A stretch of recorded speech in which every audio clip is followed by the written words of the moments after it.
All you need is love. The Beatles told us that in their 1967 chart-topping hit single, and then they switched it around and told us, love is all you need. And then, in the 3 minutes and 48 seconds that the song lasted, they repeated the message 45 additional times, just trying to get that message across. Love is all you need. But John, Paul, George, and Ringo, they were echoing a message that is at least 24 centuries old in the history of philosophy, going all the way back to the ancient Greeks. In this podcast, we are focusing on flourishing, on thriving, on your flourishing, on your thriving, and not just with one or two parts, but across all your parts. And we are asking the deep questions, the important questions. What makes for a good life? The answer comes back to love. Let's explore this. Aristotle emphasizes the love of friendship, or philia in Greek. And this is from Julia Annas. She says, quote, Aristotle gives 5 marks by which people find friendship. A friend, then, is one who, 1, wishes and does good or apparently good things to a friend for the friend's sake. 2, wishes the friend to exist and live for his own sake. 3, spends time with his friend. 4, makes the same choices as his friend. And 5, finds the same things pleasant and painful as his friend. But, argues Aristotle, all these marks are found paradigmatically in the good person's relation to himself. End quote. Aristotle says in Nicomachean Ethics, paragraph 1166, each of these marks seems to belong to the person by virtue of his relationship to himself, and he relates to his friend as he does to himself, for the friend is another self. So Aristotle is emphasizing the importance of self-friendship, of self-love. And from Dr. Anthony Flood, we have this quote. Thomas Aquinas identifies love as the source and summit of the life of each human being. Dr. Flood goes on, Thomas Aquinas characterizes much of human life in terms of 3 basic love relations. The love a person has for God, or simply the love of God, the love of self, and the love of neighbor. Love of self derives from a personal substantial unity. It is logically prior to love of neighbor and serves as a template for the latter. So what Dr. Flood is saying here is that the way we love ourselves is a template for how we love our neighbor. He goes on, if a person loves himself rightly, he will love others rightly. On the other hand, if he relates to himself through a disordered love, he can neither relate to others rightly nor enter into a deep union with them. So we are connecting the ancient of Aristotle with the medieval of St. Thomas Aquinas with the modern of IFS and Richard Schwartz of today. We're going to be bringing in all of these elements together. In episode 171, we discussed Socrates and Plato. Now we are bringing in Aristotle and also St. Thomas Aquinas, who drew so much of his philosophy and in particular his metaphysics from Aristotle. Today, we will be exploring how Aristotle understood the inner life of a human person, the multiplicity and the unity within the person. That unity within is critical for union. And we have this need to love ourselves so that we can love others. For both Aristotle and Aquinas, self-love in its highest form of self-friendship leads to good self-governance. That's a parallel in IFS terms to self-leadership. Quote, there is nothing on this earth more to be prized than true friendship. That's from St. Thomas Aquinas. And he goes on, quote, friendship is the source of the greatest pleasures, and without friends, even the most agreeable pursuits become tedious, end quote. Anthony Flood says that for Aquinas, self-governance issues forth from self-love, or more precisely, it is simply a part of self-love. Actively willing and acquiring goods for oneself forms two of the essential properties of the love of self. Self-governance, then, becomes the chief means by which a person unites to others in love. In order for self-governance to manifest love rightly and consistently, a person must conform to the divine will. Cardinal Schoenberg, in his commencement address on June 8th, 2002, to Thomas Aquinas College, said, quote, "I am convinced that St. Thomas Aquinas made friendship the central point of all his theological works, by defining charity, doubtless the epitome of Christianity, as friendship. Friendship starts from looking externally and then looking internally." And St. Thomas in the Summa said, "A man is not a friend to himself, but something more than a friend." He said, you're going to love yourself one way or another. And this episode, this podcast, is all about you loving yourself in an ordered way so that you are better equipped to love God and your neighbor.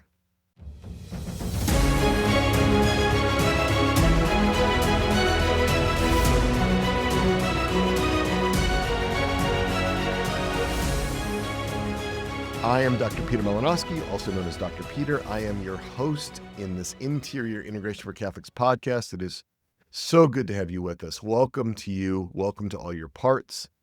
I'm a clinical psychologist, a trauma therapist, a podcaster, a writer, the co-founder and president of Souls and Hearts. But most of all, I am a beloved little son of God, a passionate Catholic who wants to help you to taste and to see the height and depth and breadth and warmth and the light of the love of God, especially God your Father, and also Mary your mother, your spiritual parents, your primary parents, so that they can help you in turn with your human formation, because we're all about human formation here.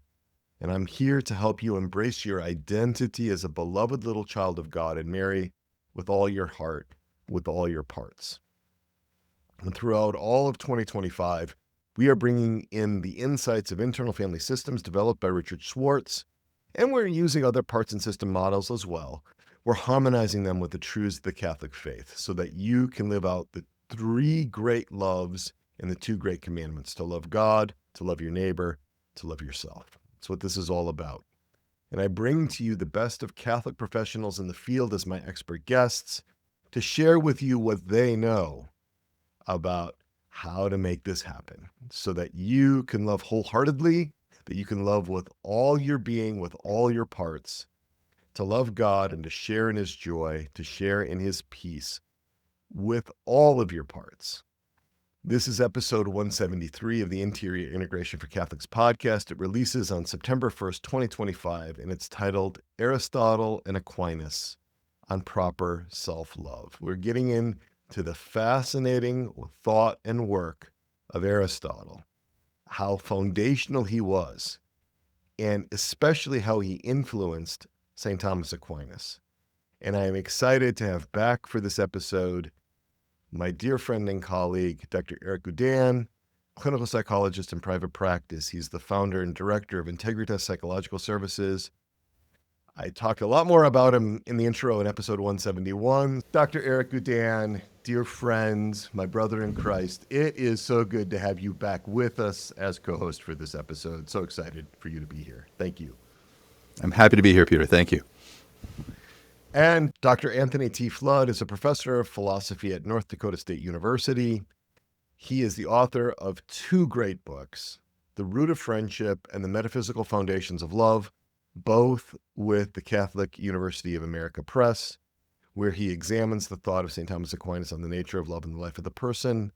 And what makes these books special is that Dr. Flood, he zooms in on the central role that the love of self performs in both integrating one's own interior life and also as serving as the basis for appropriately interacting with and loving others. It is a pleasure. It is an honor to have you back. And I am so excited that we're actually getting into the heart of what also most interests you. Like, I know that you like Plato. I know that you like Socrates, but I think when we get into Aristotle and Aquinas, this is what really floats your boat. So it's exciting to have you here with us as well. Yeah. And I appreciate the invitation, and I'm happy to be back. And yes, As I'm often told, sometimes I sit when I teach Plato, but I stand when I teach Aquinas. So, Well, we are in this episode where we are looking at how Aquinas drew from Aristotle. And so we're going to start with Aristotle and the parts of his work, especially in Nicomachean Ethics, about like what helps us to understand the interior life, what helps us to understand self-governance, self-love from an Aristotelian perspective. If we can kind of see what St. Thomas Aquinas was picking up on, especially as it relates to, parts, multiplicity, systems thinking, this capacity to love ourselves. And so, yeah, I just kind of want you to take it away and like help us understand this in a way that, that we can digest. So, okay. Yeah, and I'm always happy to talk about Aristotle. We talked about Plato last time. I think the important first thing to remember when talking about Aristotle is two things. He's a student of Plato, and while he doesn't agree with Plato on a lot of key points, both metaphysics and otherwise, he characterizes ethics in the same sort of way that we're going to begin with human flourishing. We all want flourishing, and all of our ethical thought is going to be structured around this question: what should we be doing in order to achieve the best possible life? And so everything that you see in the Nicomachean Ethics begins with that starting point. And so when he does turn to friendship and those sorts of things in Book 9, we're still in that context of what is a thick, robust, flourishing human life.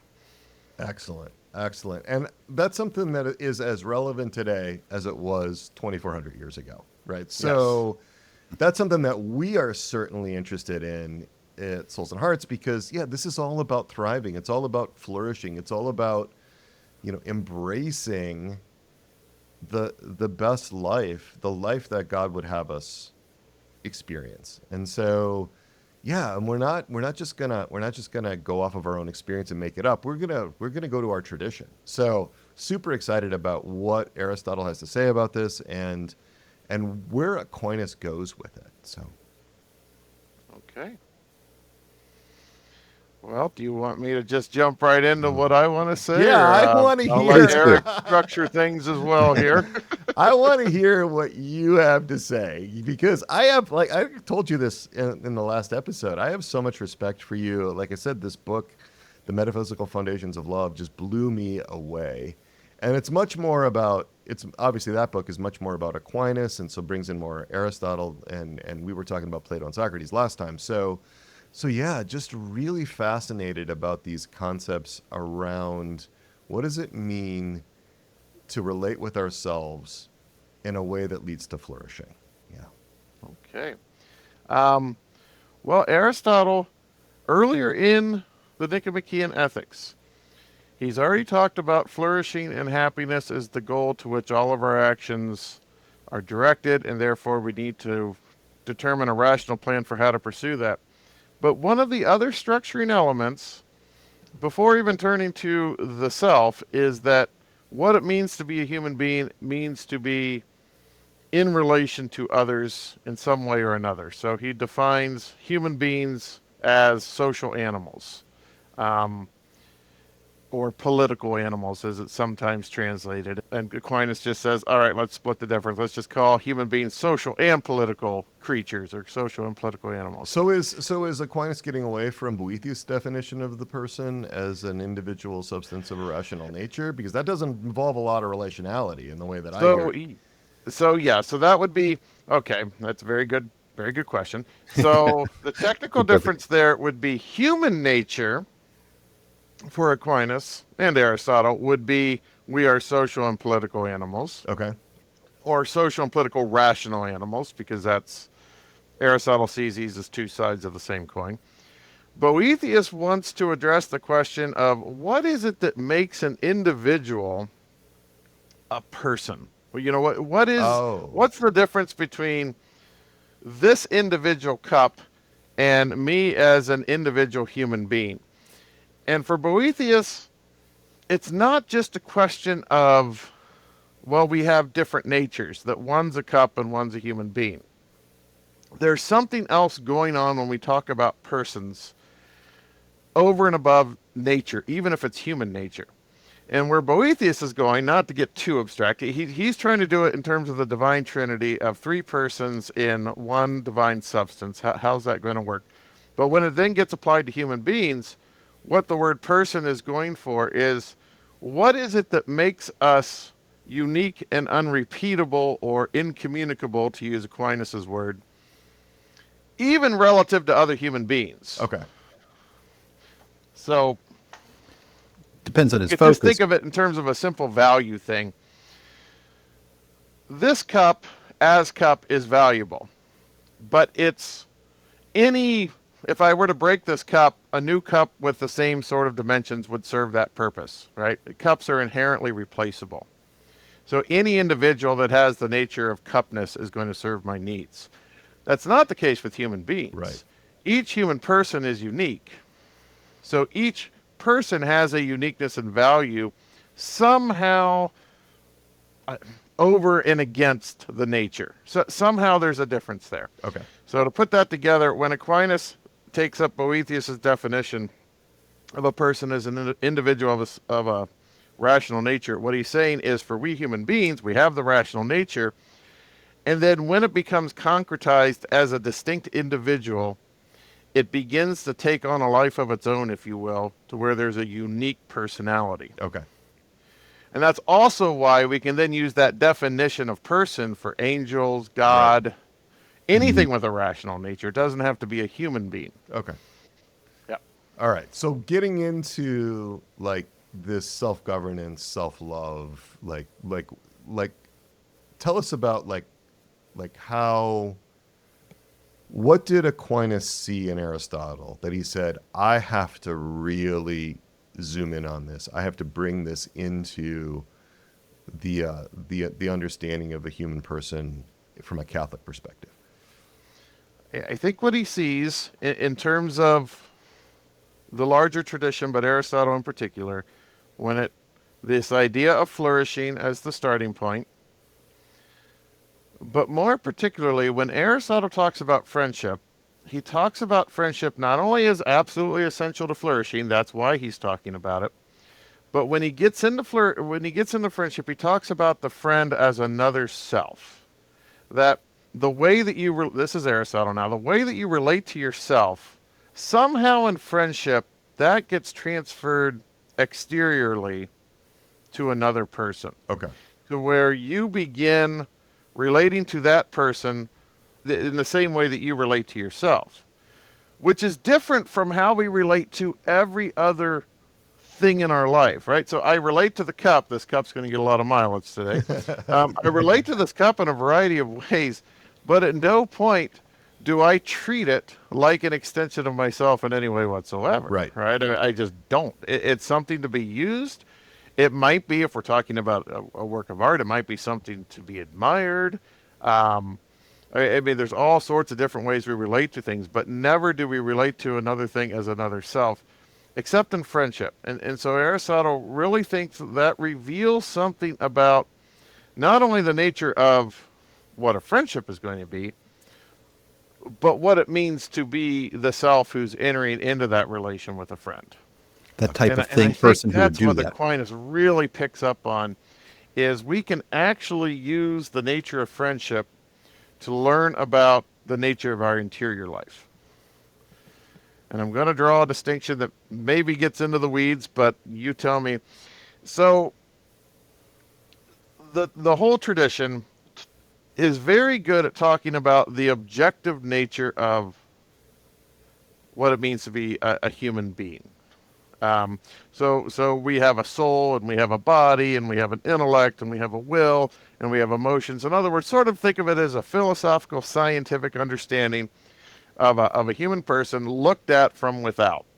So the human beings on the examination table, and we can figure out the nature of what it is to be human by examining this thing in the same way that we can figure out the nature of a cat or a dog. We observe it. We do this. We do that. Well, What there's less of is a turning within and sort of unpacking what's it mean to exist as a living human being? What's it mean to exist subjectively? What's it like to have an interior life? What does that look like?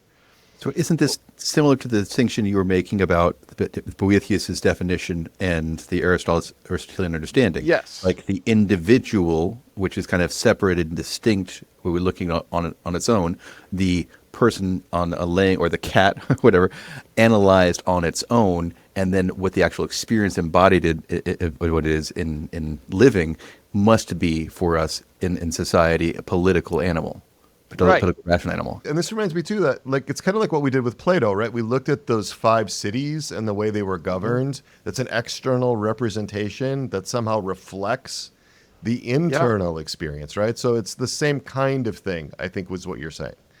Yeah, and so this idea of an individual substance of a rational nature as what a person is, well, now the next step is, what does that look like from the inside? What does it mean to exist as a human person? Not from somebody else looking at you, but you looking at yourself, right? So looking at it from within. Now, what you don't find in the older tradition, including Aquinas, is what I call philosophical selfies. I mean, you don't have philosophers who like to take pictures of themselves and talk about. And so there's this odd sort of penetrating analyses of human nature and human experience, but the philosopher never wants to talk about himself. Because it's almost as if, well, there's a little something uncouth about that. There's just something we don't want to dwell on ourselves. So we don't want to inject ourselves into the conversation with these analytical discussions. But at the same time, if you're talking about the very nature of the self, particularly from this first person perspective, you have to talk about yourself. So how do you do it? Well, here's where I think Aquinas is clever. And there might be, I fully admit there are other scholars of Aquinas who would disagree with me on this, but I think the texts of Aquinas support what I'm going to say, and I'm not the only one who says it. Aquinas uses friendship, particularly as first sketched by Aristotle. He uses friendship as a way to talk about his own self, or the self from a first person singular perspective. And how does he do that? Well, he does it this way. He says, friendship with another person. When a friend becomes another self, that's an effect, that's a consequence of the way that you first relate to yourself interiorly. In other words, the cause of friendship is you and the other person, and the actual friendship is the effect of that, is that which is produced by it. And in terms of the terminology that I use and that Aquinas uses, the way that you love yourself becomes the cause of the effect of friendship when you're loving another. Okay, well, that means we can actually talk about the nature of friendship, not having to be talking about ourselves. We can just talk about the objective nature of friendship in a very dry, analytical way. But then Aquinas makes this move. He says, but notice all of the essential properties of friendship, those are found in a deeper, more fundamental way in how you relate to yourself. And so I think it's his way of getting around the philosophical selfie problem. He doesn't need to sit there talking about himself. He can be talking about what it's like to experience a friend, and then say, oh, by the way, right, everything that's relevant and noteworthy about that's found in you, in how you relate to yourself. And then when he turns to the spiritual life, he'll say, and that's how you experience God. I mean, there's going to be ways of God manifesting with a divine friendship. So I think that's the key part of Aristotle, is he's going to use it as a framework, as a point of departure, that the properties of friendship are actually a nice way of talking about the properties of self-love and how you relate to yourself, and what it is to live subjectively from within as a human person. And Tony, describing it seems like it's more than just simply a template. So self-love for friendship is not simply the template or pattern, but it's also the dynamism. It's the impelling force by which you're able to do this. Correct? Because you're saying, yeah. Correct. Yeah. So for Aquinas, the more you love yourself properly, the more your love is going to want to move, in a sense, out of yourself toward another. So the more inclined you'll be to enter into friendships, the more that you love yourself properly, and that also is true in reverse. The more that you fail to love yourself properly, the more that you have wicked self-love, the more that turns into a increasing selfishness and pride, where you'll have little interior reason to seek friendship. Because friendship is always going to involve some sort of self-giving, some sort of setting aside of your immediate interest for the sake of the other.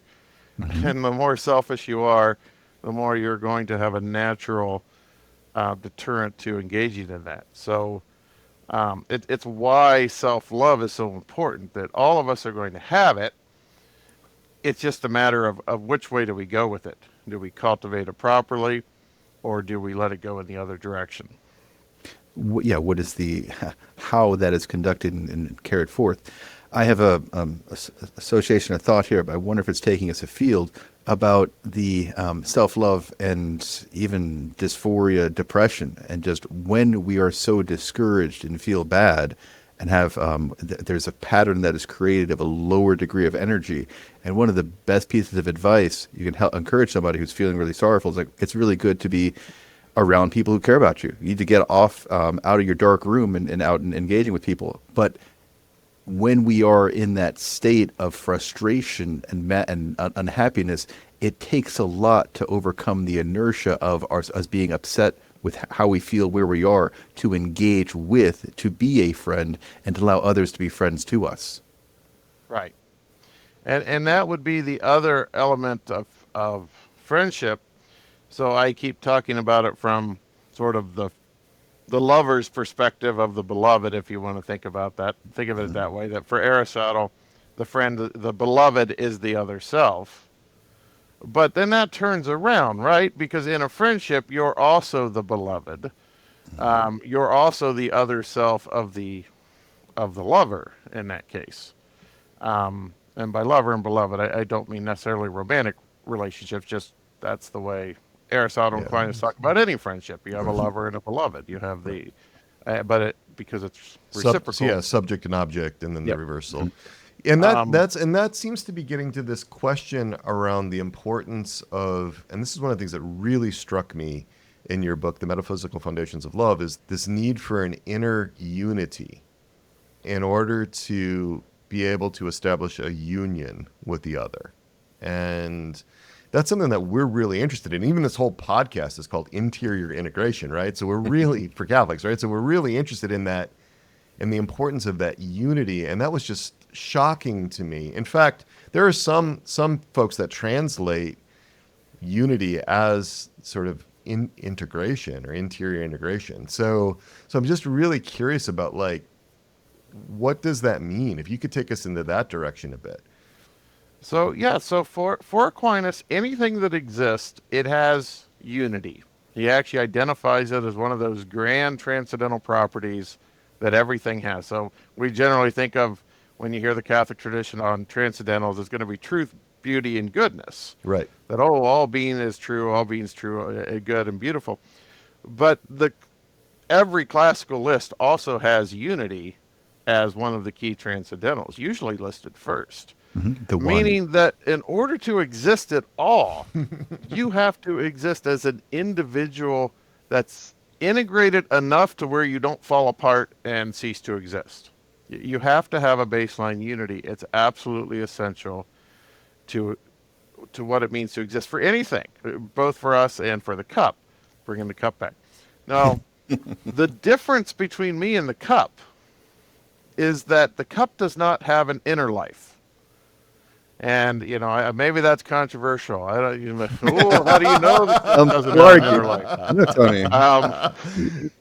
but let's just presuppose for the sake of argument, the cup has no inner life. Well, that means its unity is purely material, if you will, right? I mean, the unity that it has can be looked at and can be examined. It's pretty obvious, and it's also very obvious when it loses that unity. It ceases to be. For human beings, you could think of it, we almost have a twofold unity.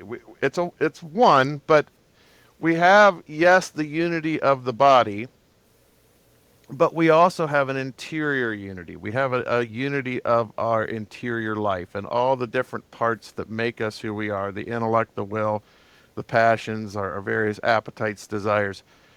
We have all of that, but they can be more or less unified.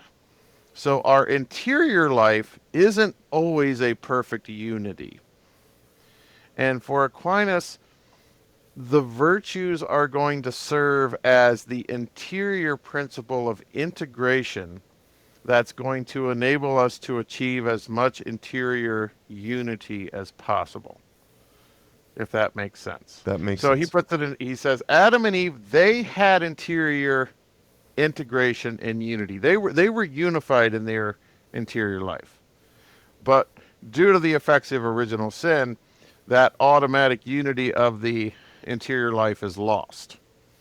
And so we exist as creatures who have this interior life that's not perfectly integrated, not perfectly unified, and the ethical life for Aquinas, in part, is developing these virtues and cultivating these virtues that serve to put it all back together again. So the And internal so discord. that's just in terms of us. Now, in terms of friendship, then in friendship, we're seeking a union with another person. And Aquinas puts it very pithily this way, that unity is the principle of union. So when we start talking about what it means to have a union, that presupposes a unity already. So union follows from unity. So what that means in practice is you can't have a friendship, you can't have a union of love unless you have two distinct beings, two distinct unities who are coming together to try to form something new. So would that mean that for someone who is, let's say, fragmented inside by trauma, all right, because one of the defining features of trauma is an internal fragmentation. You have a disconnection, dissociation, and so so this is maybe a hard question for some of our listeners or viewers, but would it be harder then to have a union with someone who's really traumatized and who's suffering the sort of the disunifying effects of that, the fragmenting effects of that? I think the answer is yes, but I think it's a lot easier if you were already in union with the person prior to the trauma. Okay. Because there's an anchor there, Okay. right? Yeah, there's the relationship was already in place to where you, as the lover in this case, are able to see that this trauma is not defining who this person is on a more fundamental level. Okay. And you know, it probably does come down to some people. Some people are more apt to be able to handle those situations versus others in terms of how do you relate to others. But that would be my quick answer. Would be a quick answer. A prior relationship would make a prior healthy relationship would make a big difference. And I think it's important to stay also, and you can correct me if I'm wrong as I'm thinking about this, but it is still possible to love somebody who you might not be able to have much of a union with. I'm like thinking of an infant, for example, right? Like Right. the capacity for union with an infant is, I'm imagining, limited in the way that we're describing it. So Right. So, yeah, so there's going to be, again, when we're talking about a union of love, we can think of it, we can distinguish between a union of friendship in the ordinary sense of the term and a friendship of love. Obviously, you have a union of love with an infant, particularly your infant. And I would say that the infant even reciprocates in an infantile way, by definition there. But there's obviously not a union of the interior lives that happens with what we would think of as a mature friendship, because there is no interior life to come into contact with. Um, but I think all of our deep love relations where we're seeking union with another person, I think the inner dynamism of that love is toward the best possible union with that person's interior life as possible. Okay. And so, again, when you measure situations where there's some sort of impediment, some sort of blockage to that person's interior life, well, Mhm. that's still measured against what the ideal would be, what the trajectory of love is, which is, well, I still want to have as much of a shared interior life with this person as possible. And I'm going to take whatever limitations into account and make those necessary adjustments. But you still want that same union through love. And So, so like you that's said, how God would relate to us, right? It's not just about our moment in right here, Correct. right? You were going to say something though, Eric. I'm curious what you wanted to tee up there. well, it's the same thing. It's the degree of unity limits the union, but there's more than one agent present. And so I was going to do the mother-child dyad, and the union that's there is, man, there are more perfect unions, but there can still be a union which is there. And our union with God is limited by our fragmentation, but God has really got the whole unity thing down. And so he's really interiorly integrated. Um, and I was wondering when you were bringing up the trauma and other principles of lack of unity, is virtue the means by which and the description of individuals living out a greater and better unity? Tony, would you accept that type of definition, or would you want to refine that? I think I could accept that definition. So for the, just put it in terms of Aquinas, um, every virtue, and again, just I always want to clarify that for the classical tradition, virtues are they're inequality that enhances your life in some positive way. So there are dozens and dozens of virtues. They don't make you a smaller person, they make you a bigger person. They enhance your existence. All right. So every virtue in particular, though, pertains typically to at least one aspect of human nature, one power, one appetite, one inclination, and perfects that so that it works in the best possible way by itself, and then in concert with the other parts through the other virtues. And so, for instance, temperance is going to be the virtue that cultivates our, what Aquinas calls our concupiscible appetite, which is really just our desire for food, drink, or sex. That inclination in us for food, drink, and sex. Well, the general virtue of temperance is going to be that quality which enhances that to work in the best possible way so that it doesn't dominate everything else about your interior life, but it cultivates it so to work with reason and the will and these other powers so that you have the net best effect. Um, so all of those virtues are ultimately going to serve in the long run to reorient our powers in the best possible, our powers, but we could use the word parts in the best possible way to work together.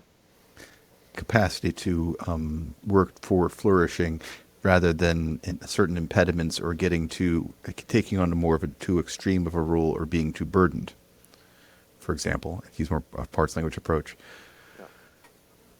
So I like this definition of virtue because I think sometimes the pursuit of virtue can focus in on the exercise of the will. You know, in other words, like somehow I can will myself into a better place by the sheer force of will. Like for example, so,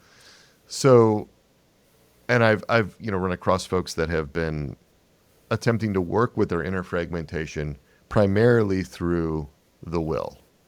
And it becomes it can devolve into a kind of self-improvement project that actually doesn't work.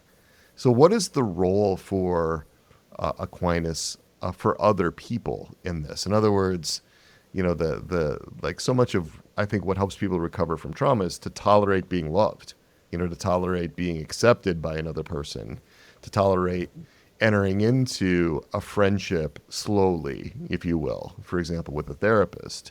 Because I guess my concern is that it can be, and there have been in Catholic circles virtues-based therapies that, are, I'm not sure that they work very well with trauma.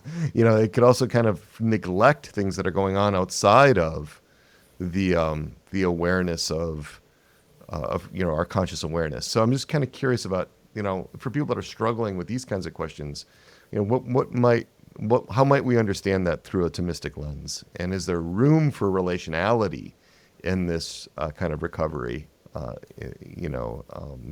within the virtues paradigm that Aquinas offers us? Yes, okay. I'm going to make a boring point and then hopefully make a better point. Interestingly for Aquinas, there were views prior to Aquinas that said all of the virtues other than practical wisdom of the moral virtues are located in the will. They're all virtues of the will. And Aquinas nuances that because he says, well, that's not the case. He says that things like temperance, that's actually seated, that's actually located in that power having to do with the desire for food, drink, and sex. Courage is actually housed or homed in those desires having to do with fear and daring and the things that courage pertain to. He says, now, they're all under the sway of the will, mm-hmm. that the will is doing the key part in terms of decision making and such, but they're not actually, I'm pointing in my head, but we generally do that. Intellect and will, we somehow put it in our head somewhere. The will's here, but these virtues might be, in these other parts, right. in a metaphorical sense. So I think there's actually, that does go to speak to the point that, it's never going to be as simple as you can just will your way out of the problem in the same way that I can will that my arm is raised. Right. And I know we have this, you'll often hear, and I think Aquinas does say this phrase that, well, how do you become a saint? Well, you just will it. And it's just like, well, yes. There's a substantial sense in which that's true, but there's also a substantial sense in which that's going to mislead us completely into what Aquinas thinks is going on there. I think when he intimates that, he's saying you need to get that part of yourself out of the way. That, to go back, well, I don't know if we were recording when I was talking about when Jesus talks about denying yourself.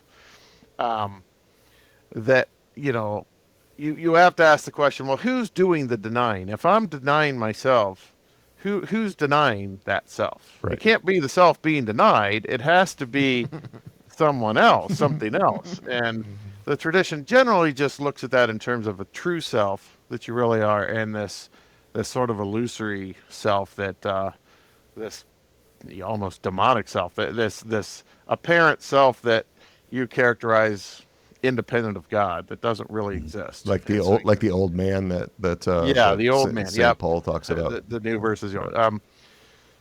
So when we talk about, well, you just will it. Well, yeah, you will it in a sense that it's a theological point of you're saying that this relies on God and you just have to open yourself to the grace. That's what that's saying. But in terms of what we're talking about, no, you're not just going to be able to will yourself out of, it doesn't even need to be trauma. It can just be if I have the vice of gluttony where I'm eating a lot, and, this might not be merely hypothetical. I can't just will it, right? I can't just say, all right, I'm done doing that. At least in the same direct way that I can will to raise my hand. Right. There is clearly a difference that I have freedom. Later philosophers like Dietrich von Hildebrand will call this an indirect sort of cooperative freedom. But It's that idea that, yeah, we have control, but it's nuanced, and it's filtered through all of these other sort of impediments that keep it from being just direct. Um, okay, so to the second point, if I'm still there, and I've probably lost the nuance of that. Um, all right, I'm going to have to ask you to repeat that then. It has to do with allowing yourself to be loved. Well, Was so that we were talking about, is there room for? So I'm thinking about this as a clinician, and what helps clients in the consulting room when they're struggling with inner fragmentation. When they're okay? struggling, and if you say to them, you have to grow in virtue, right? Like Yeah, that can land really flat and hard because yeah, it can imply that I just need to try harder. I just yeah, need to exercise my will. And it can, from a clinician's perspective, it can seem like we're reducing everything down to one faculty. yeah, And that seems different than, our Lord's command to love him wholeheartedly, like with all of our being, all of our mind, all of our soul. Like it seems like it's bigger than just the will when we are yeah, attempting to love ourselves or when we're attempting to govern ourselves in a way that leads to flourishing. yeah. And now let's go all the way back to Aristotle then. In book 3 of the Nicomachean Ethics. Mhm. Book 1, he's talked about happiness and what it is in a general sense. Book 2, he begins to identify, well, maybe this is book 2 and book 3. He's going to identify the virtues as those things that we need to cultivate in order to get there. And um, middle chunks of the Nicomachean Ethics are he's going through all of these particular virtues. But before then, he goes through the process and he talks about um, if a virtue is a good quality, what do we really mean by that? Well, he says it's a good habit. It's a way of habituating and disposing yourself to not only act in a certain way, but it's a disposition to feel a certain way and to view yourself in a certain way. It's a it's it's a larger concept than I think that's sometimes characterized. So this disposition, in order to be molded, has to begin with, yes, the decision to do it. And here's where I think that act of the will is important. You need to say, I want this. Because if you don't want this, in Aristotle's terms, this virtue in any way, you're not going to get it. You have to want it, right? Step one. But by choosing that, that doesn't mean you get it. Now that's the first step, right? I mean, that's page 1. Right. Now the rest of the book is how I went about getting this, and that's where Aristotle talks about practice and habituation, and it just takes time. Um, and it now for him, he's not really thinking of it in terms of prior trauma and how to work through that, but it actually goes to the point, sort of in a more robust sense. He's saying just the very nature of being human. All of us are in a position where it's going to require a large amount of time to get to where we want to be. And so it's a process. So it's always going to be a process because all of these things need to be integrated over time, over time. And yes, if we get to that point where we have the good habit, where we're habituated, then it will become like second nature, as he calls it.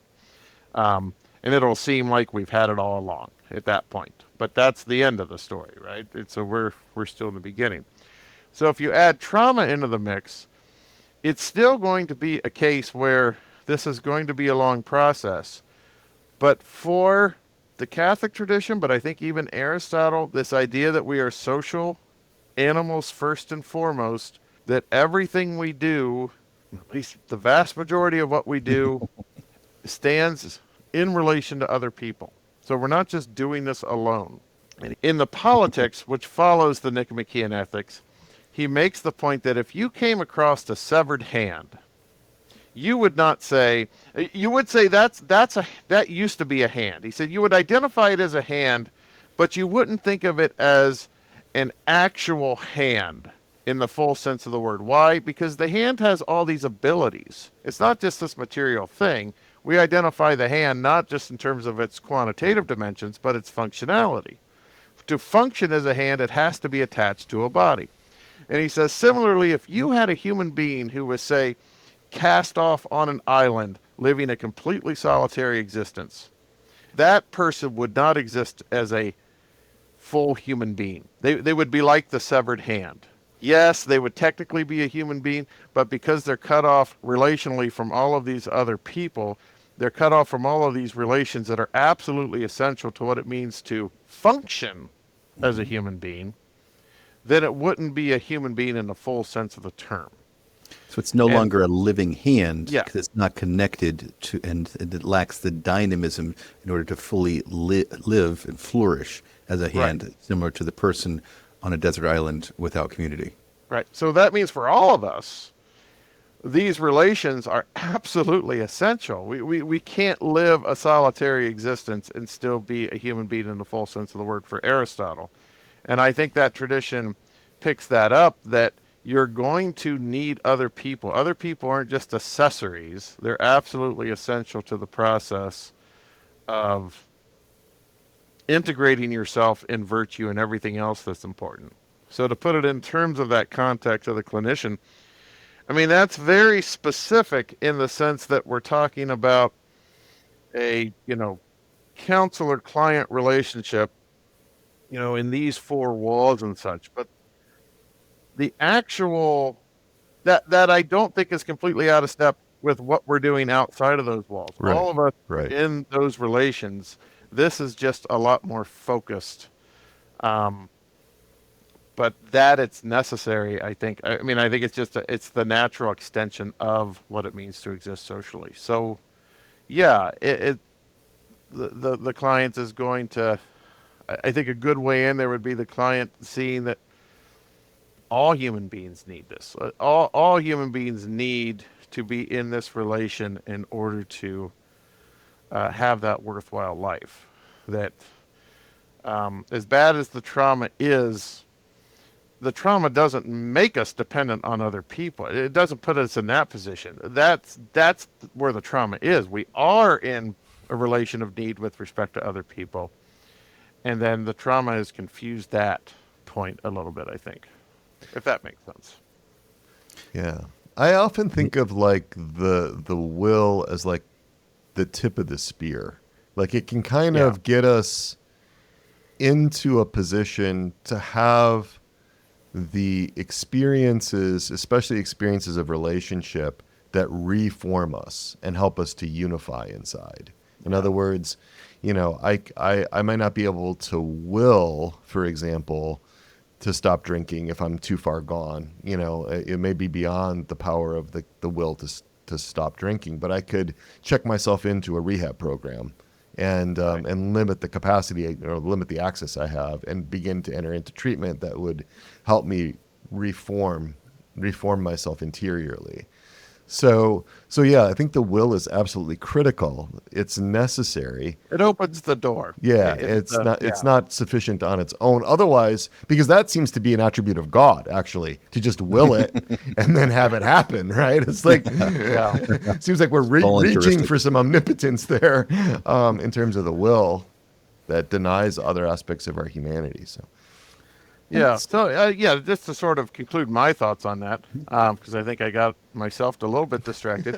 I think in terms of the counselor client, um, it's to go back to that early part of the Nicomachean Ethics, right? If you don't want to have the virtue, you're not going to get it. But at the same time, it's the absolute first step in order to begin the process to get it.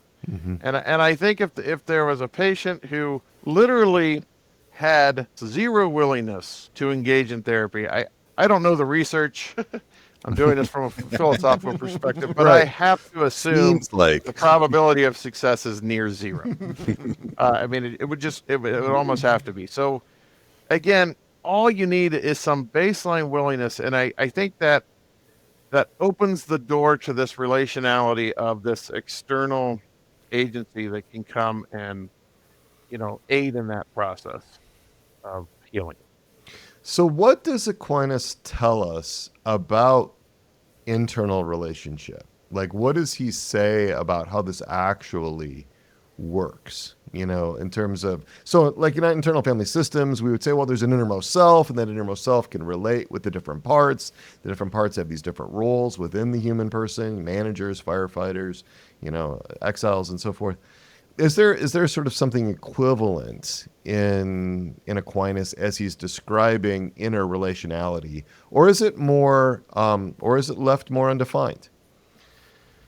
I think both. Okay. There is something he says that I consider to be very profound. And, well, I'll just say what he says, and we'll see what he doesn't say in that context as well.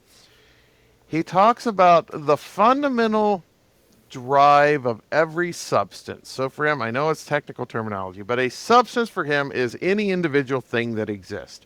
Anything that has its own principle of unity, to connect it to our earlier conversation. So any individual thing in the world it's a substance, and then it has various attributes and qualities. Well, Aquinas says the first act of any substance, whether it's conscious or not, is the act to continue to exist. It wants to continue to be. So I hesitate to use the word "wants" there, but the drive is towards continued existence. In the case of animals, so not yet human beings, so just all animals, that is what we would call the desire for self-preservation, that animals want to continue living, and it's actually an awareness. I mean, it's a felt push towards self-preservation. Well, with human beings, it's the same thing. We are a substance first and foremost, and the first sort of act is going to be towards continued self-preservation. But he says for human beings, this is going to actually be an act of self-love. Because self-love at the very animal level, or even the plant level, that's just the desire to continue to exist, right? You're loving yourself to continue to exist. But for human beings, self-love is the first sort of experiential part of that. So at the level of when I experience myself from the earliest of conscious life, I have this experience of self-love that I, on some level, understand that I'm a good, and it would be good for me to continue to exist. Affirming your inherent goodness, so, want to perpetuate that, right? Yeah, and that's the fundamental drive of the fundamental dynamism of what it means to be a human substance, and probably any personal substance, but he's talking about human beings in this case. Okay, well, why that's conscious, why that can become a conscious drive, is because we have these capacities that animals do not. Namely, in this case, the intellect or the mind, also the will, but mainly the mind here, which is capable of reflecting back on itself and knowing itself. What we would just think of as self-consciousness. And that it's because human nature objectively gives us these powers like intellect and will, that experientially we're able to, at a primordial level, have that experience of self-consciousness, but also experience ourselves as a good thing that ought to continue to exist. And that's I think a pretty powerful thing. And I think it's not like just made up philosophical language. I think if a person just thinks about it, well, why do you want to continue to exist? Well, you have to say, because I think it's good to exist. I mean, otherwise it doesn't make sense. But it's not merely that you're reflecting on this philosophically and saying, "Oh, it's existence is good, and I want to continue to have it." It happens Ontologically prior to that, and I think it's happening. You see it, in the life of a 3-year-old, 4-year-old. They like being themselves, and they want that to continue to exist. Now, to be a self needs to be cultivated and formed in all the relational ways we've talked about. That's another way of looking at the Aristotelian point. Take take a child who has no sort of relations, help in that process of cultivation, it's going to end in an absolute disaster. Um, but what's prior to those relations, in a sense, is this conscious awareness of one's own goodness and the desire for that to continue, and the desire to continue to seek those things that you perceive to be conducive to that existence. I noticed that there's a little bit of wiggle room here in perceived to be good. Sometimes you Right. do that better than others. So this was, I mean, to get into my boring academic life, I did my dissertation on Aquinas on self-governance. And it was wrapped up in an analysis of those, there a particular person who was saying Aquinas and other medieval ethicists, they just characterized morality as obedience to commands, that you've got commands, you obey them, that's all you're supposed to do, move on. And it's just so far from Aquinas' actual view, because he prizes self-governance. But I didn't talk about love, and I certainly didn't talk about self-love in the dissertation. And then later, when I was doing research on Aquinas on self-love, all these different passages where he talks about self-love, I found them very intriguing. He explicitly puts self-governance as one of the, really two of the essential properties of self-love itself. In other words, self-love comes first. And then two of its essential properties are willing the good to yourself and then actively seeking the good for yourself. So in other words, everything we do arises first from that love that we have for ourselves. That's why it's so central. Now, but before anybody goes and thinks, well, this is just going to make Aquinas into, pushing some form of selfishness in some way. It's like, we didn't give ourselves the goodness that we have. This is the other key point for Aquinas, right? Yes, we recognize that we're good and we want to continue to be because we're good, but we didn't give ourselves our goodness, right? It was there before. That was part of the package when we came to understand ourselves. In other words, we came from some other being. And Aquinas says, because we owe our very existence, our very goodness to the being who created us, this is what's going to keep us, at least in a proper sense, from being prideful or arrogant, right, or, narcissistic and all of this, because whatever we have that's good, I didn't earn it. I didn't create it. It came from without. I found it there at the beginning, and I didn't give it to myself. It came from God. And so that love of God is ultimately going to temper and structure and do all sorts of things to keep love of self from becoming wicked, at least in principle. So I just want to throw that qualification out. Because that's a sticky wicket for some people, is that there should be no self-love. We should not love ourselves, and that's, Anders. But here's the thing. For Aquinas, if you took that line that we should not love ourselves, he would take that as a slap in the face to God. What you're saying then is that I should not love that which is good, right? Because you're saying one of two things. You're saying either you're not good, mm-hmm, which is a slap in the face to God because God created you. So either God screwed up, in which case you shouldn't exist and you shouldn't love yourself, or you are good, but you shouldn't love the fact that you're good.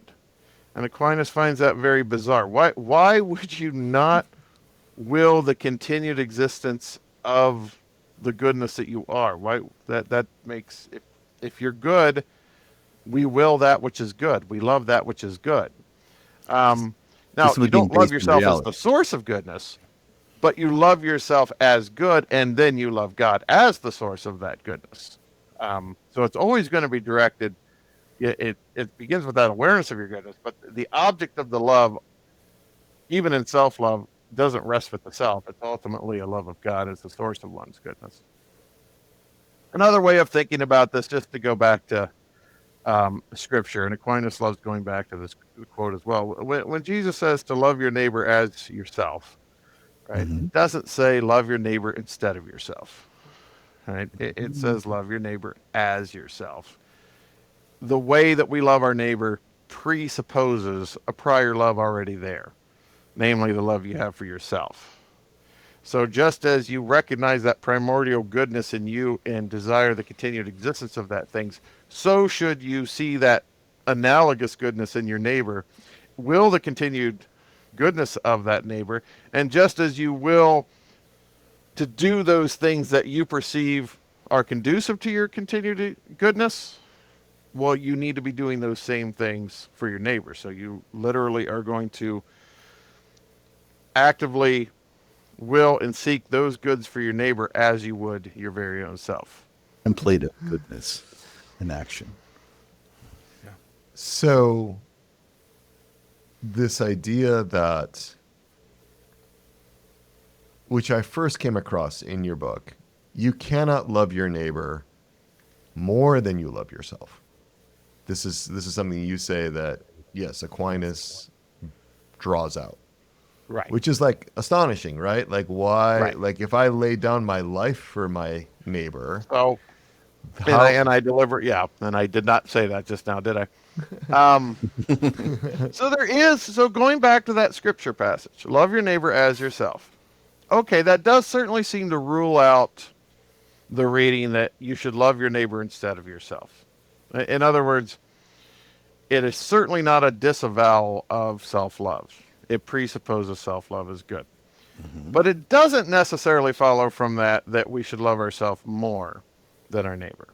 But that is exactly what Aquinas does, right? So Aquinas has a continuation of his commentary on this passage, which, by the way, that particular, in terms of the Gospels, Jesus says that in the Gospel of Matthew to love God above all things, love neighbor as yourself. Mm-hmm. Aquinas has a commentary on the entire Gospel of Matthew and the Gospel of John. So there's so many different things you could read with Aquinas. But one of the quick things, if you know there's a scripture passage associated with some point where you want to understand Aquinas on, just go to a scripture commentary. It gives you sort of a direct access into what he's thinking about those things. He thinks there has to be a logical priority of the love of self over the love of neighbor. And this comes from two different points. Number one, he says the way in which you're going to love your neighbor is modeled on how you love yourself. In other words, the only way you know how to interact with other human beings, how you know how to will goods and do things that are actually to the benefit of the other, the only way you know those things is that you've already been doing them for yourself, right? So it's, well, I like X, Y, and Z, and I like when X, Y, and Z happens to me, so I'm going to use that as my frame of reference for how I relate to others. So he says there's just always going to be that priority of, I know how to relate to others because I've been doing it with myself already. But the deeper point, why he thinks there's a priority of the love of self over love of neighbor, is because the chief thing that I'm willing to myself in the act of self-love is union with God, right? It goes back to that both naturally, but also that he really gets into it supernaturally with sanctifying grace through the sacraments, but just keep it generic here.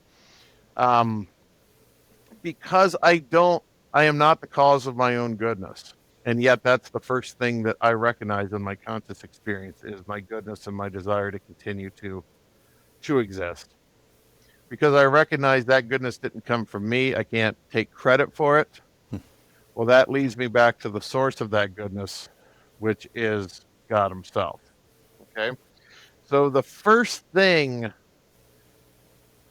not necessarily the temporal first thing, but the first in order of importance, the first thing that I should be willing to myself in order of importance is that highest good of union with God. Right? That which should take priority. And that's why, in terms of the commandments themselves that we're talking about, love your neighbor as yourself is not the first commandment. It's the second. And it's the second for the very reason of what we're talking about. Because of the absolute goodness of God, both on God's own terms, but also God as creator of my goodness. well, I need to love God above everything else, including myself, because what little goodness I have is, it's not only from God, it doesn't even compare to the goodness of God in God's totality, right? So, I mean, either way, my love is going back to God, okay? So when I love my neighbor, that has to be conditioned by the way I'm loving myself. But the way that I'm loving myself, if it's a proper love for Aquinas, is anchored in this non-negotiable absolute love of God. Right? Now, put this practical, more practical in terms of what you just mentioned, Peter. That means that yes, I can sacrifice my life to save my neighbor, but Aquinas is very clear. I cannot apostatize from God in order to help my neighbor.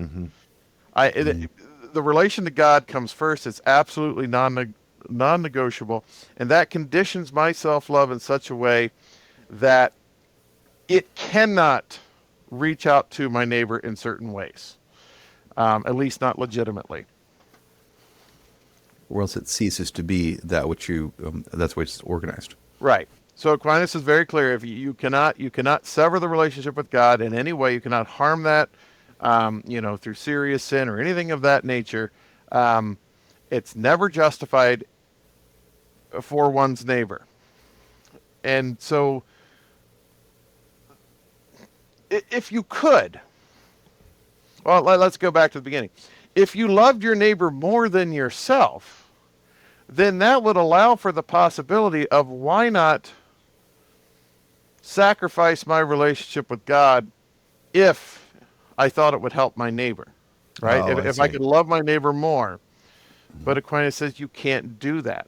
There has to be the priority of God has created you as an individual, and your first, most basic responsibility is getting yourself in right union with God. And that means the love of self, which runs through God, has to have a natural priority, and a supernatural priority for that matter too, over the love of neighbor. So this is really Yeah. important for those individuals, those Catholics that have, and others that have like self-sacrificing manager parts, who are who are like, okay, in order for the good of the marriage, with my non-Catholic spouse, I'm going to go to that person's, I'm going to go to my spouse's place of worship, for example, because that's what he needs, or that's what she needs in order to be a more full person, at least at this point, and needs me not to practice Catholicism, or something like that. Yeah, and those would be, there's just why it is that you can sacrifice your life. I mean, because that does seem a bit strange. Well, why still can you sacrifice your life and not be sacrificing the structural priority of the love of self? Because that seems to fly in the face of what we're saying. The reason is because for Aquinas, we're not ultimately mortal, that we will continue to exist, right, beyond bodily death. So you're in effect sacrificing your bodily existence for your neighbor, which can be a very good thing to do, but you're not actually sacrificing your true, real existence, because you're going to continue to exist. I mean, the interesting question would be, would Aquinas allow for you, if you had the choice to go out of existence altogether, Right. sever your existence altogether, which would include severing your relation from God, for the good of the neighbor, could you do that? The vast majority of his passages would say no, you can't, you couldn't even do that. There's one little passage in Paul where it confuses it, but I'm not even going to talk about that passage because it's an outlier, and even Aquinas thinks at the end of the day, it just it's not going to undermine his main point here. But yeah, but there's the more practical dimension to this too, and I'm getting way abstract with this, but Peter, going back to the practical things, I mean, even somebody who just wants to help their church charity, but they're doing it to the point of personal exhaustion. where they're making themselves, physically sick, or their immune system is so weakened that they can't stay healthy. There has to be the virtue of prudence is going to play a role in this, that in order to help others, you still need to be there to help them. And so you need to be taking care of yourself in a sufficient way in order to make that happen. Now, there are, of course, going to be extreme cases where sacrificing yourself to the point of your own life, or, just even to the, tirelessly working to the point of sickness. In these extreme cases, those happen every now and again in the course of human events. There's no doubt about that. But for everyday, sane, sanctified lives, it's going to be taking the time to not only invest in that relation with God, but doing those things to maintain your psychological and bodily health, to be in a position to help the others. And to go back to Scripture, Aquinas, he talks about, even in Jesus's active life, you see him going off to have a retreat with the Father, where he's going to say, I'm going to go do this for a while, and he leaves the public ministry. Well, that's the model, right? That as invested as Jesus was in the public ministry, even in that stage of his life, he didn't do it to the point of sacrificing that, call it his spiritual health and that prior relationship that needed to be maintained. But at the same time, being willing to sacrifice himself on the cross when the whole thing culminated, because at the extreme, that's something that we might be called to do. But it doesn't mean that we don't take care of ourselves by choosing the better part, if you will, of resting and contemplating, even at the expense of sort of active busy work. And we could put that in terms of, taking the time to do those things that keeps us sane in order to be the best loving beings we can be. Maintaining the structure, keeping things in balance, like the statement. We put in case of a cabin depressurization, please put the mask on yourself and then put it on the person next to you, so you don't pass out right first. Because otherwise you may pass out. I've been thinking. I have some questions about virtue and talking about the self-gift and the connection with God, and tied with this in Nicomachean Ethics about gratitude, because I seem to recall a point where that Aristotle kind of rejects gratitude as the quality of the great-souled man, because he would not be kind of incumbent upon someone else to be beholden to them. And I think that's different than what you just presented of Aquinas. And so I think that's where Aquinas picked up a lot from Aristotle regarding virtues, the mean between two extremes and whatnot. But also there's some corrections he makes because of his understanding of our fundamental dependence, radical dependence upon God, and right. that a great-souled man would, of course, be grateful to God. Yeah. So the virtue of magnanimity, which for Aristotle is the highest act of virtue. So it's not merely a virtue for Aristotle, it's the highest act of virtue. And by the great-souled man, he means somebody who, there's 2 points. Number one, they have all the other virtues, at least to some degree. But they're robust in all the other virtues. But then this last virtue, this last greatness-making quality, is that willingness to project yourself into society in such a way where you know that you're virtuous, you know that you're well ordered, and that doesn't mean you want people to serve you. You're still actively helping others, even for Aristotle, and doing those things to contribute to the social relationship. But you also are expecting, almost, if you will, honor from other people. They should be recognizing your greatness. Because that's his understanding of like reality, similar to how right. we would say, look, being grateful to God is living in reality. He'd say, well, it'd be natural for them to give honors to a great man. Right. So Aquinas reads this, and he does not dismiss magnanimity. And And he actually puts it in terms of humility. I mean, Aquinas being Aquinas, he likes to do these things.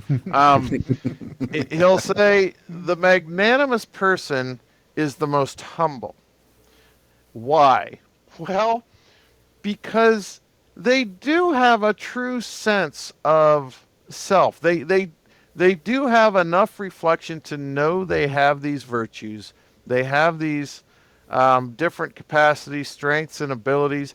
They know that they're bringing a lot to the table, if you will, but they also know that it all comes from God ultimately.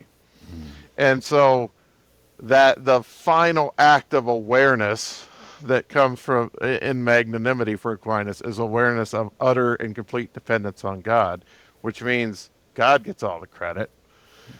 So it takes Aristotle, kind of preserves it a little bit, but really just completely subverts it, because all the honor goes to God, and the saint knows that. The saint knows that they don't get ultimate credit. Now, that doesn't mean we don't cooperate in these processes of virtue. Aquinas thinks we all have, what he calls instrumental causality. We are actual agents. It's real what we do. But at the example that a lot of people give is, if I go out and give my son $100 to go buy me a great present, and he goes out there and buys me a great present for $100, we can praise that gift and praise my son for giving me that gift, but ultimately it all came from my $100, right? And same with our very existence. So we've got to enhance it and do the things we can do to do that. But at the end of the day, for Aquinas at least, the credit is always owed back to the source of our existence itself. Thank you. And I have another kind of question regarding virtue as habit.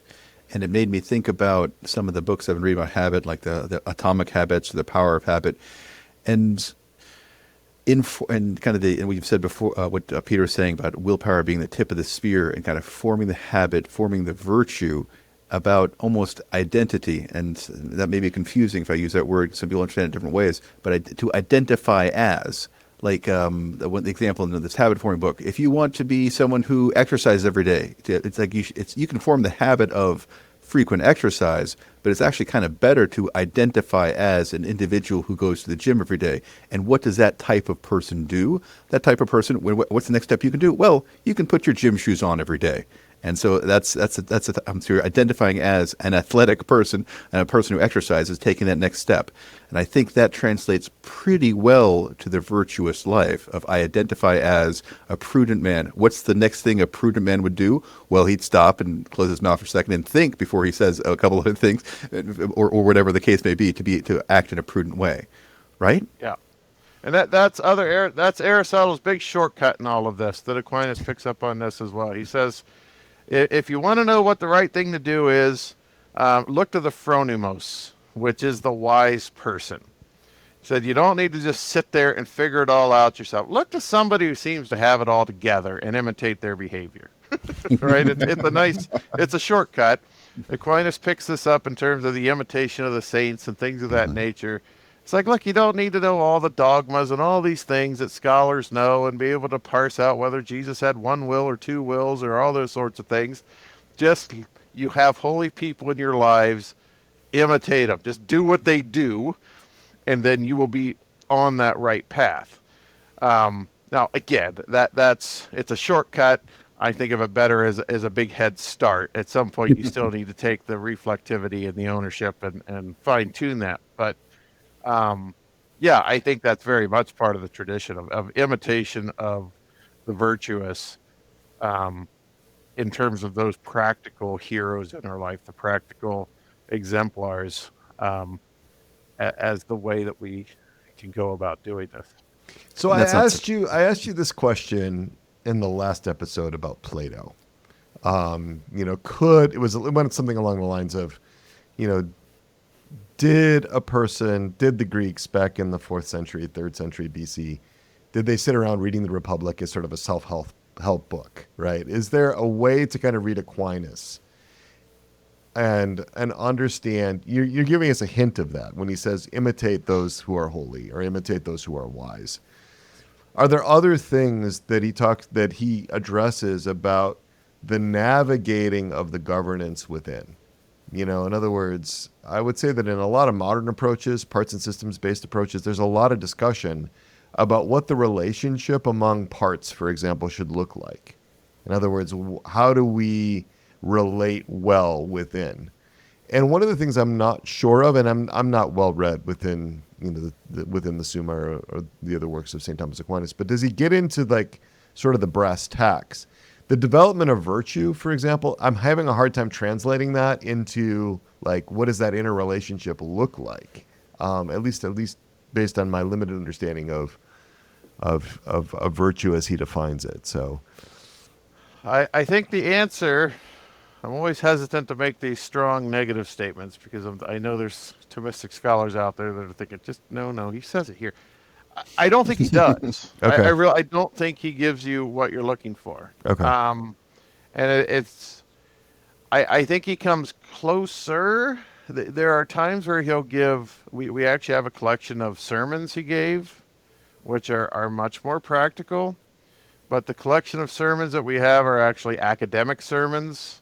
So even there, he's addressing students in an academic setting. Even there, you're at that level of what I would call theory more than application. But I do think, I think the quick answer is yes, he talks about the imitation, but he also talks obviously about having an active prayer life in the, Right. that you're actually doing those things. As we know, he's the one who composed the Eucharistic hymns that are part of adoration and things of that nature. So those would be the things I think we could point to. But at the same time, those don't answer the questions that I think you're asking in this case of if you're actually talking about the integration of the interior life and how to do it. There's just not a lot there other than if you're seeking any one virtue, it's always going to help in other areas of your life too for Aquinas. That the pursuit of the good has a diffusive effect, that the more goodness you acquire in any one area is going to have a spillover effect to others. So over time, there should be improvement. There is a type of Catholic often referred to therapists, in my experience, by spiritual directors, who essentially would like to find, a cure for bulimia in the early church fathers, or who would like to, who would like to be able to overcome, some sort of psychological symptom or some sort of psychological disorder within the realm without having to go outside of the Catholic tradition at all. And one of the things that I'm really adamant about, that Dr. Jerry is really adamant about, Souls and Hearts, is that we want to bring in these other types of approaches and harmonize them with the Catholic faith. And we even got a comment, for example, in the episode on St. Bonaventure, where one of our viewers was concerned that IFS, for example, doesn't have its roots in a Catholic friendly founder, for example. Kind of concerns about Richard Schwartz and some antipathy toward Catholicism, for example, that he openly admits in the introduction to the first book that was, or the second book that was sort of a Christian IFS book. And so I'm just curious about where was, St. Thomas Aquinas? Obviously he was looking at Aristotle, relied heavily on Aristotle. Where was he in terms of bringing in non-Catholic sources apart from Aristotle? Well, I mean, before we even go apart from Aristotle, I think the Aristotle point actually makes the point you want to make. So the quick history lesson here. So the texts of Aristotle were actually lost a couple generations after the death of Aristotle. Just the Alexandrian Empire collapsing and all of this. A lot of things happened to where the text of Aristotle, outside of some basic logical works, are no longer available to people. They just disappear. And so for hundreds and hundreds of years, there is no Aristotle. So all of the church fathers, none of them had Aristotle. They had a couple basic logical works called the Organon. So Augustine will reference that and just say, yeah, but the ethics, the metaphysics, none of that's there. So around the year 1200, the texts of Aristotle are reintroduced into Europe. They're some small group of scholars had grabbed them in the political turmoil, headed over to Syria and then Iraq, and so the text did survive, but not as part of the European. Well, really not part of anything having to do with the Roman Empire, and then ultimately Europe. But now all of a sudden these texts come back around the year 1200. And they are of a 100% pagan person with commentaries, usually from the Islamic scholars who took them and translated them first into Arabic, and then from the Arabic they were translated into Latin. All right, so when Aquinas is in the university system, when these texts are being thrown available to everyone, and his teacher, it was sympathetic to the text, right? So St. Albert, you probably know the name St. Albert. He was very sympathetic to Aristotle. Great. And that's how Aquinas gets them. But when Aquinas is looking at them, he is doing this against the very objections that you're talking about, where the other members of the Catholic faculty are saying, but this is not a Christian thinker. This is a pagan thinker. All right, this is somebody who, you know, we need to just set off to the side and pretend we never saw, basically. And Aquinas just more or less says, well, what difference does it make? Truth is truth. That if it's true, keep it. If it's false, just discard it. Move on from it, right? So test everything, and if it's true, keep it. If it's not, doesn't matter where it came from. Because he says, again, if it's true, it's not ultimately coming from Aristotle or this person or that part. If it's actually true, it's rooted in God himself, right? It's going to go back to the source of truth. So that's who gets the credit here. And so he goes on and incorporates Aristotle, and there's other things. It's not just Aquinas, but he's sort of leading that charge to get Aristotle accepted into the larger conversation, and he does a very good job with it. But he never does it uncritically. I mean, just as we were talking about with magnanimity, even when he says, well, yeah, Aristotle's on to something here, the way he ends up reconceiving it, you know, it takes the sting out of everything you didn't like about it and replaces it with something else. And he does that across the board.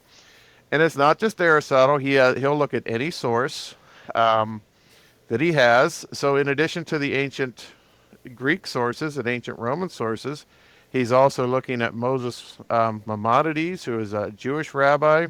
He's looking at all the Islamic thinkers who are coming in with these texts of Aristotle as well. He'll read anything, and he'll incorporate into his account anything that he thinks is worthwhile and true. And that became the common medieval dialectical practice of doing that. So, you know, zooming ahead now to 2025, I mean, I don't want to be too flippant, but I mean, I'd just be like, well, what difference does it make? I mean, who first sort of proffered the theory and got it out there and what their background was? You want to evaluate it based on its own merits. And if these are good and rational and reasonable and worthy to use, maybe with revision, maybe aspects without, then do it. I think methodologically, there's just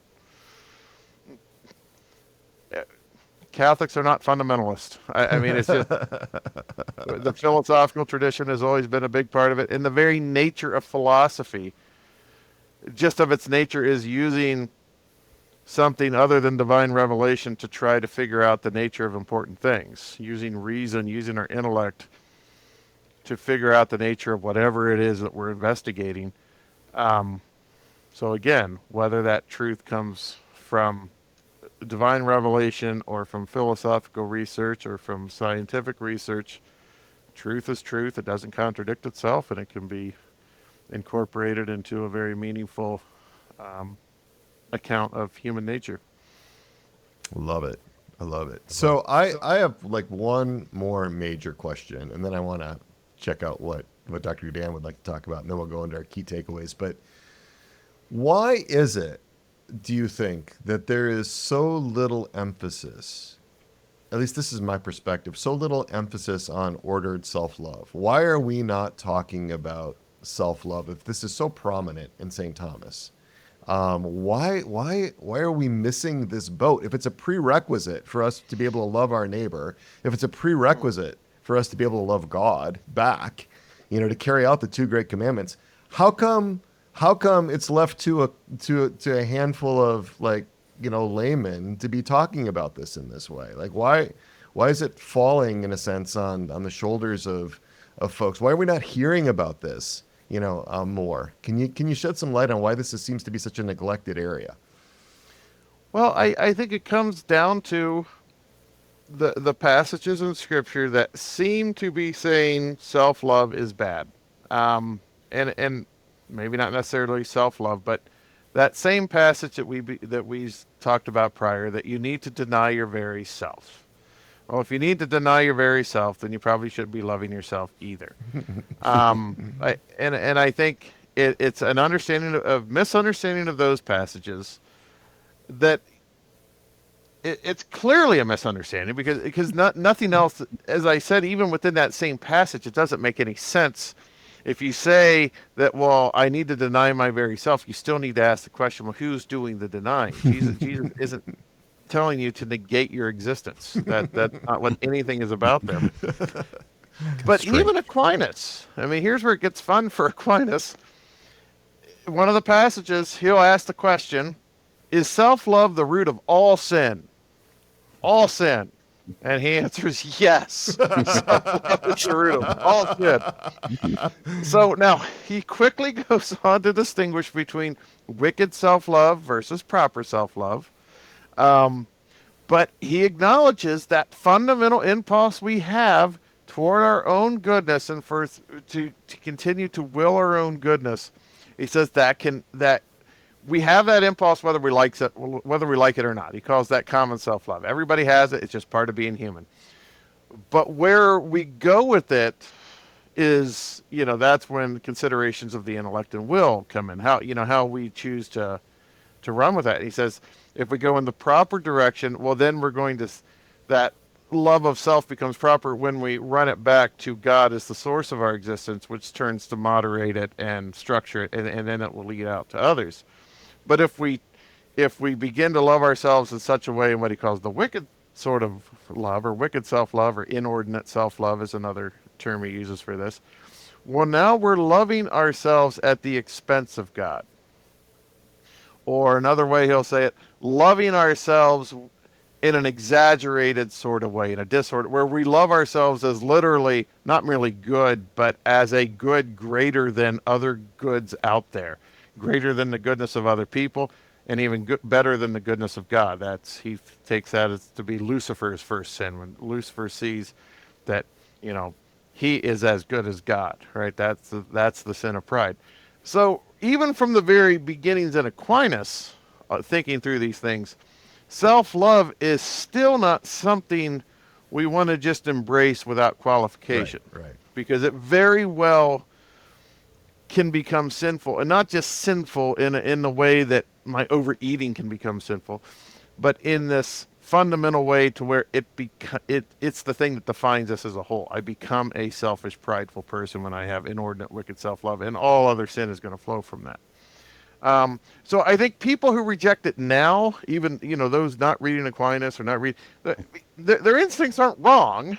There's something scary about hearing the word self-love or hearing that term. It does seem problematic.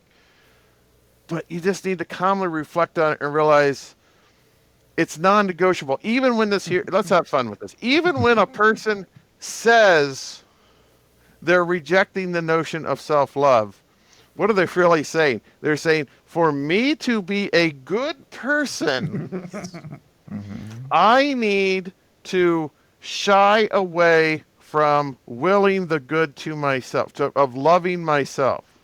Well, they're sort of a practical contradiction there, right?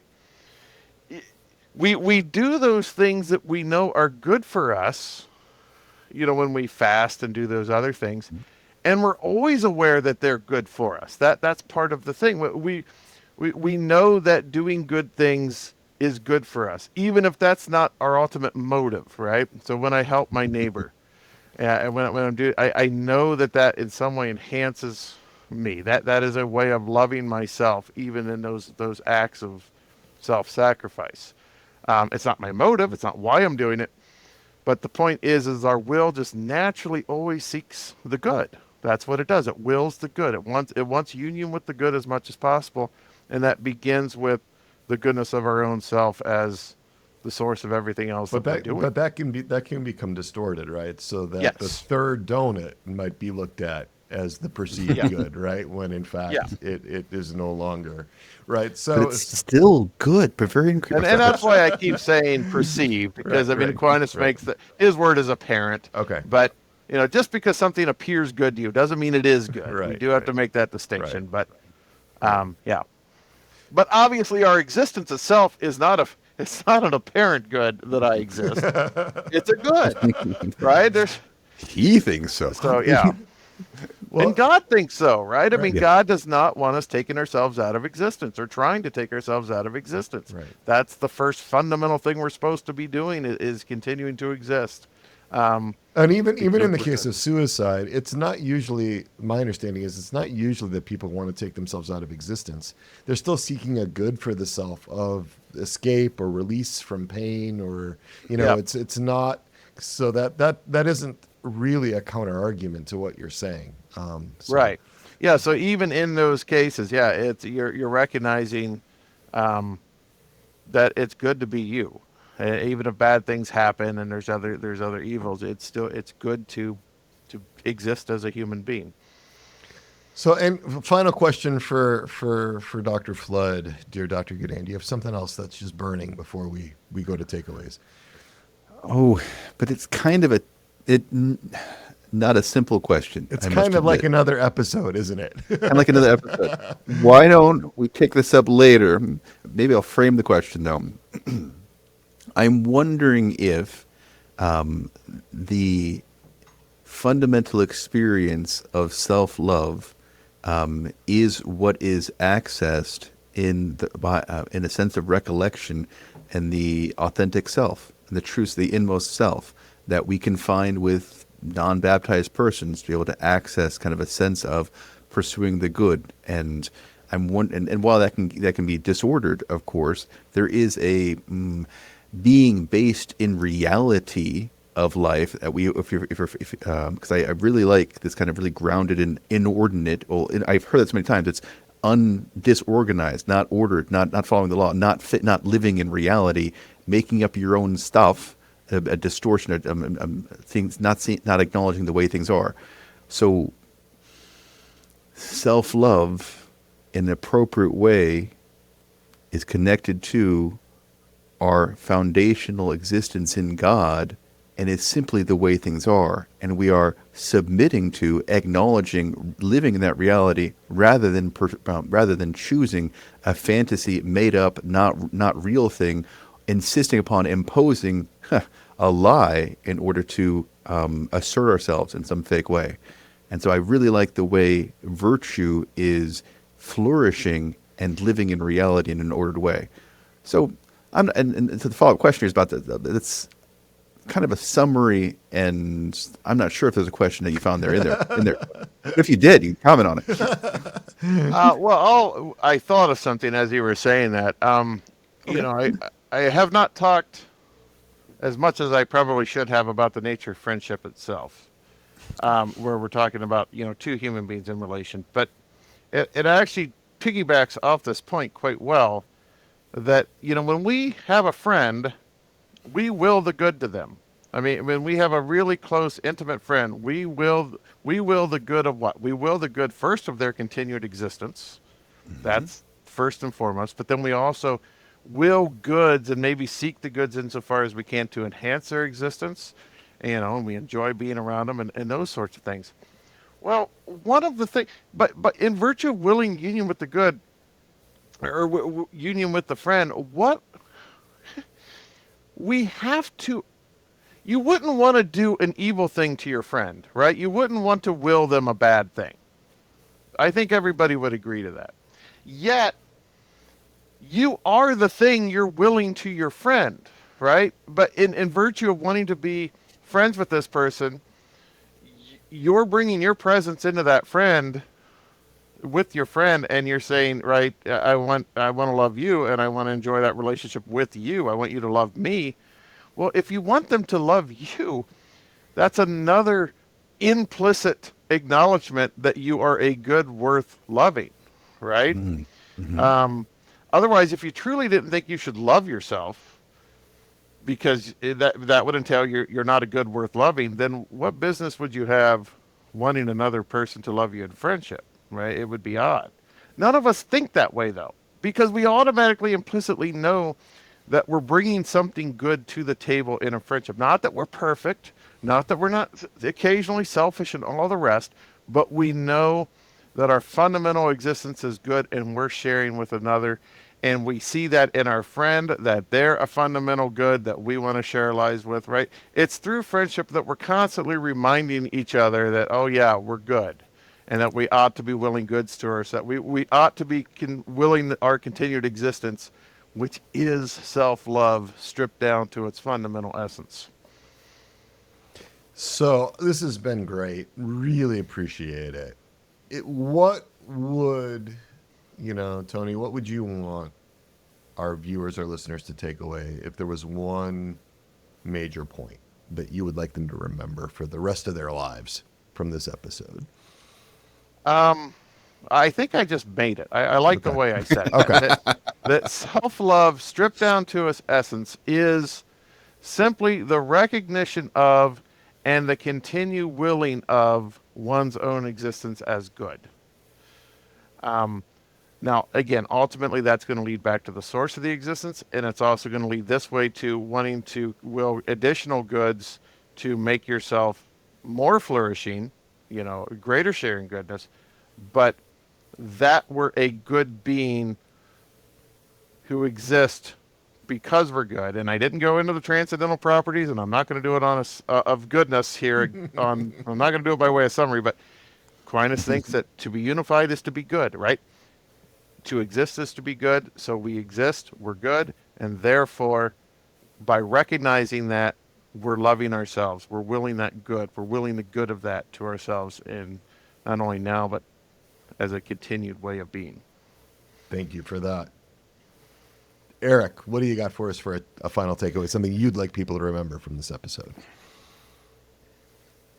I really like being based in reality of the experience of being good, wanting good, affirming our goodness, affirming where we are, and that virtue is flourishing, is acknowledging the reality of the way things are, and is the way to be more alive and to be in accord with others and to be in accord with ourselves and to be in relationship with God and to be beloved. All right. It's just simply that. And for me, it's just that love of self, ordered self-love, is one of the three loves that's listed in the two great commandments. It's not an optional thing.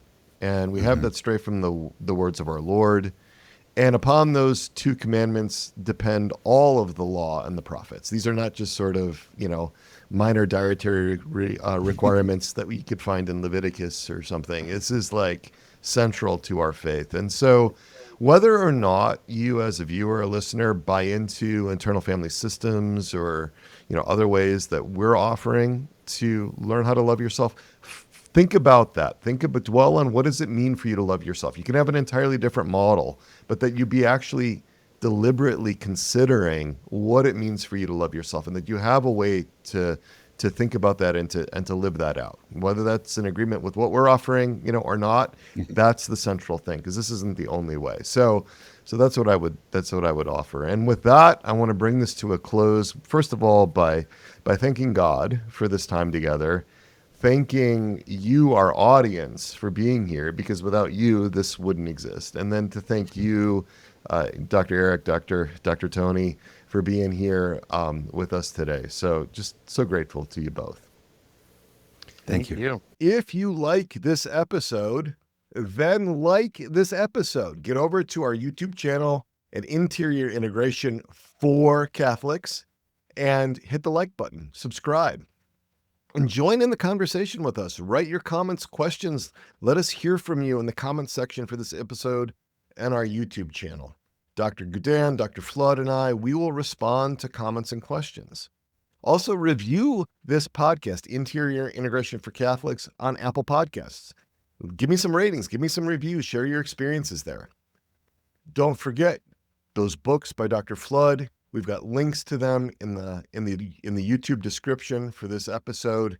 If you want to learn more about self-love and self-governance, according to St. Thomas Aquinas, I don't think there's a better resource out there. Now, we are 1 month out from a big event. The Resilient Catholics community reopens for new applications, and we do this parts work in the RCC in a structured, step-by-step, year-long program in a community of like-minded Catholics. Why? To help you flourish and thrive. We're very practical. We're very concrete about this stuff. We meet in small groups weekly, and we have so many resources, hundreds of experiential exercises for your human formation, so many talks, so many workshops just for our members. Check out all those testimonials we have on the landing page at soulsandhearts.com/RCC. How the RCC has changed the lives of so many of our members. We have hundreds of members in the RCC, helping them to love God, to love their neighbor. Why? Because it helps them to love themselves in an ordered way, which is that prerequisite. Every applicant to the Resilient Catholics community, as part of that registration process, takes the Parts Finder Pro. And that's a series of 22 measures that is designed to help you really explore and understand your inner life so much better. There's a report that comes from that, somewhere between 6 and 9 pages, where we will lay out 10 to 15 of your parts, hypothesizing about them with their burdens, with their roles, and their inner relationships. And we've got a library of more than 100 parts descriptions. We tailor those just for you. 2 of our professionals look at every one of those reports. They take hours to do.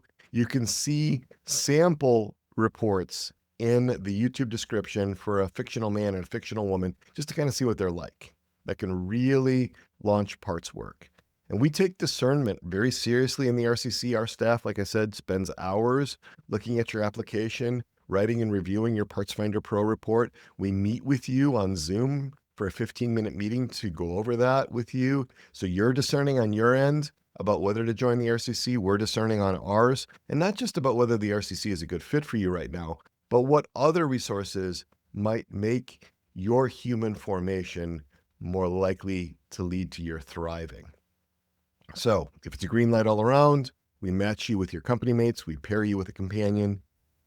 Find out a lot more about this. You can call me, you can ask me about it. My conversation hours are every Tuesday and Thursday from 4:30 p.m. Eastern Time to 5:30 p.m. Eastern Time. You can reach me at 317-567-9594. And with that, we'll bring it to a close by invoking our patroness and our patrons, Our Lady, our Mother, Untied of Knots. Pray for us. St. Joseph. Pray for us. St. John the Baptist. Pray for us.